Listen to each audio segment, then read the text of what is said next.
Mr. Speaker.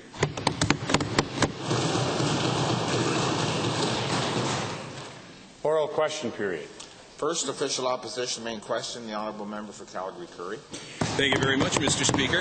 Mr. Speaker, the Competitiveness Review confirms what we all knew, that within 2 years of taking office, this Premier succeeded in eroding trust with the energy sector and in introducing a bucket load of uncertainty to what was one of the most stable oil and gas jurisdictions in the world.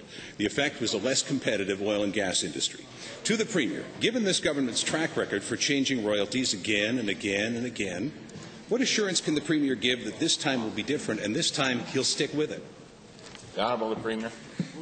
Mr. Speaker, the changes that were introduced in terms of the drilling incentive and some of the other changes recently were in reaction to an ever-changing market, new finds of shale gas, and also to deal with the credit crisis and part, of course, the economic recession. This last competitiveness review was done with months of consultation with the industry and having that information analysed and the recommendations coming forward to government. The honourable member. Thank you, Mr. Speaker. Since this competitiveness review doesn't actually speak to Alberta having to have one of the 3 lowest combined royalty and tax rates compared to similar jurisdictions, does Performance Measure 1A, this is to the Premier again, does Performance Measure 1A in this year's Energy Ministry business plan, which says just that, still hold? Honourable Premier. Mr. Speaker, the changes following the competitiveness review are to put jobs back in Alberta, whether it's the local tire shop, put people back in motels across the rural Alberta, and also to keep creating more jobs well into the future. Again, a third party analyzed the report and said this is building a $2.5 trillion business over the next 10 years. The honourable member. Well, Mr. Speaker, so far 2 questions and no answers. I'll try this again. How does the Premier intend to prevent his government's new focus on competitive royalties and resource revenues from becoming just a race to the bottom? The Honourable the Premier. You're already there. Mr. Speaker, the competitiveness review analysed all information coming forward in terms of the new geological data that's out there, shale gas available not only in the United States but in BC, Saskatchewan and Alberta, some of the Cardium plays for oil, and of course this is about introducing innovation and also new technology that will significantly reduce the environmental footprint the oil industry has put on Alberta. Second official opposition main question, the honourable member for Calgary-Currie. Thank you, Mr. Speaker. I'll try my luck with the Minister of Energy this time, and maybe I'll get some answers this time, maybe. While this report is 4 months late, it still remains short on details. So to the Minister, since the new royalty curves weren't done when you released this review last Thursday, why weren't they ready, and who's designing them? The Honourable Minister. Well, I would like to correct the preamble, as generally is the case. There were a number of initiatives that were announced last Thursday.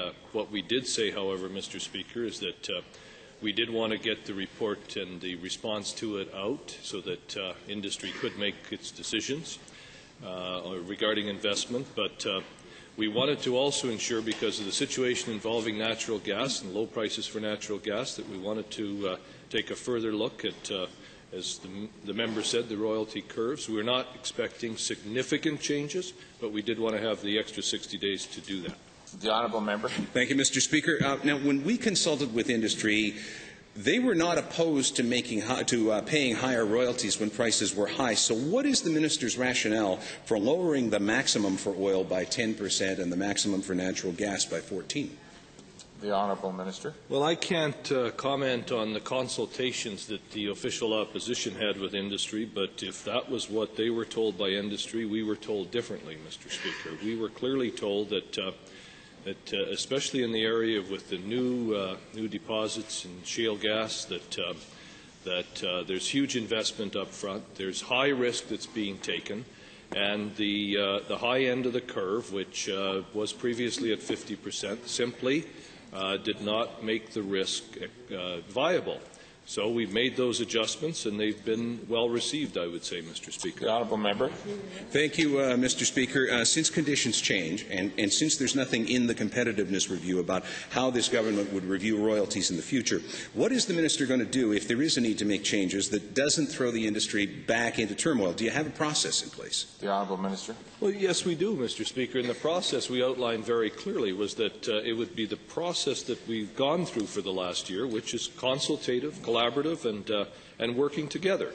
Mr. Speaker, we have huge challenges outside our provinces with our province being under attack. We need to ensure that as Albertans we are working together, that we trust one another.